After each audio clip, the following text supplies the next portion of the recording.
Bella, my dear, in this short story by Old Billy, a worried father goes to a rabbi for advice about his troubled daughter. The rabbi doesn't offer words. He offers shoes, white canvas sneakers. Wear them for 30 days. Don't clean them. And wait. What could a pair of dirty shoes possibly teach about love, mistakes, and choosing better paths? This is the story of Rabbi Joseph's white sneakers. It touched my heart, reminding me of my own father. He would be so proud of you and your friends. Enjoy your meeting.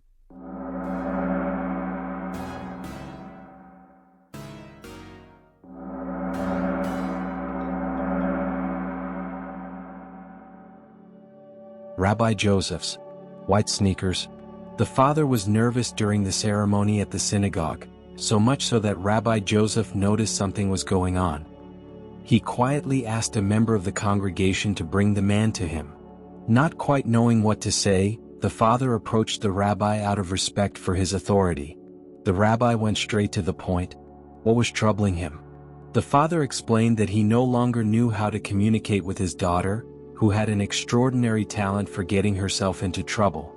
He said he had tried everything to open her eyes, but she always ended up hurt in her relationships in school, and he feared the same would happen in her future professional life. Rabbi Joseph listened with concern, but his attention seemed more focused on grooming his beard than on the father's words. He smoothed the hairs on one side of his face, then the other, meticulously ensuring they were even. After about half an hour of listening to the father's condensed examples of his daughter's mishaps, the rabbi interrupted. "Do you know Jacob's shoe shop?" "Yes, he studied with me. His father was friends with my father. Our grandfathers came to this country on the same ship. Then go there and buy a pair of white canvas sneakers, not leather, canvas only." The father blinked in confusion, palms up, the universal gesture of what does that have to do with anything? Rabbi Joseph continued. "You must wear them for 30 days straight, even on weekends. Try to keep them as clean as possible. Then put them in a shoebox. But most importantly, do not clean them at all. I'll let you know what to do next."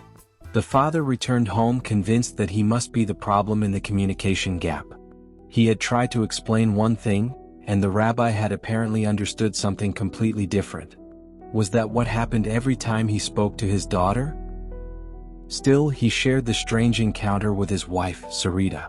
2 days later, Sarita mentioned she had seen 2 other Jewish men wearing the same type of white sneakers. Her husband called Jacob's store and asked if this was a new trend or something the rabbi had ordered.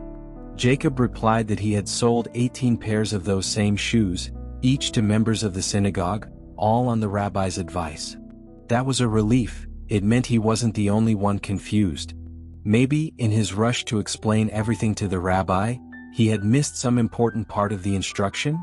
So he bought the sneakers and followed the guidance. On the first day he felt ridiculous. They didn't match any of his pants. He didn't own a belt that could balance the outfit, and without one his trousers drooped. He hated it, but he followed through. From the very first moment, it seemed like those shoes were magnets for being stepped on. He couldn't remember being stepped on so many times in a single day. And puddles, suddenly they were everywhere. After the first week, his once white sneakers were grimy and stained. He thought, "There's no way I can go 3 more weeks. These will be black as asphalt." But that didn't happen. Almost magically, no one stepped on him anymore, no puddles appeared, and he completed the 30 days with surprisingly decent-looking shoes. He put them in a box and waited.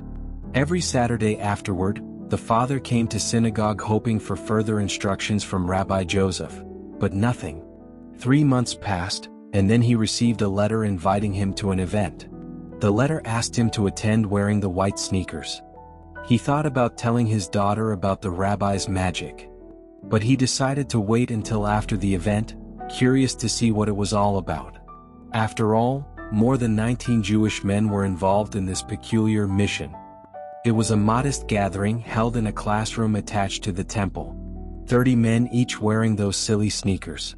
One of them, looking around at the room full of overweight men crammed into chairs designed for lanky teenagers, cracked a timely joke.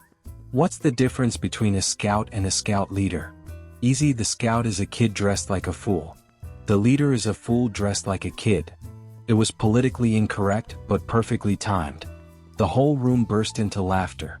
Feeling more relaxed, they began sharing childhood memories from the same school, then more jokes, until finally the elephant in the room was addressed: the rabbi's crazy sneaker prescription. No one knew why they had done it. So one by one they shared their reasons for speaking to the rabbi, and their personal stories. It turned out none of them had understood the connection between their individual problems and the remedy they had received. But then, someone pointed out that Rabbi Joseph was unusually late, out of character for such a disciplined man. Still, the group continued talking, now more open and bonded than ever, in what became a sort of informal group therapy. These fools in white shoes, as they called themselves, realized the 30 days had taught them something profound: how to choose better paths, to seek simplicity, to avoid unnecessary complexities. The father shared that his daughter had stopped getting into trouble, that things at home had calmed down, and conflict had all but disappeared. Others echoed similar progress. They concluded that the sneakers had taught them more than any sermon could. Mental clarity mattered. Picking the right paths mattered.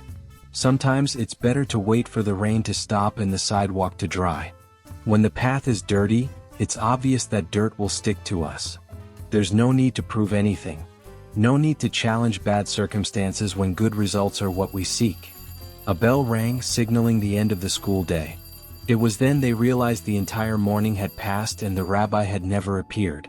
At the synagogue office, concern grew and inquiries began. The news came shortly after. Rabbi Joseph had passed away peacefully in his sleep. The wise man with the tidy beard had left this world in silence, his final lesson delivered without a single word. Naturally, he had been found barefoot. But they discovered, tucked away in his belongings, a pair of old white canvas sneakers, worn and dirty, kept inside a shoebox. He had once gone to Jacob's shop claiming he needed them for a pilgrimage. That old pair was proof that life teaches us through its own strange paths.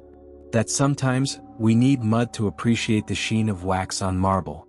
Years later, the father became a grandfather. And it was his grandson who found the sneakers among his inherited belongings. His mother, the once wayward daughter, told her son that those sneakers had crossed the bridge between her heart and her father's so many times, they had polished the floor beneath them.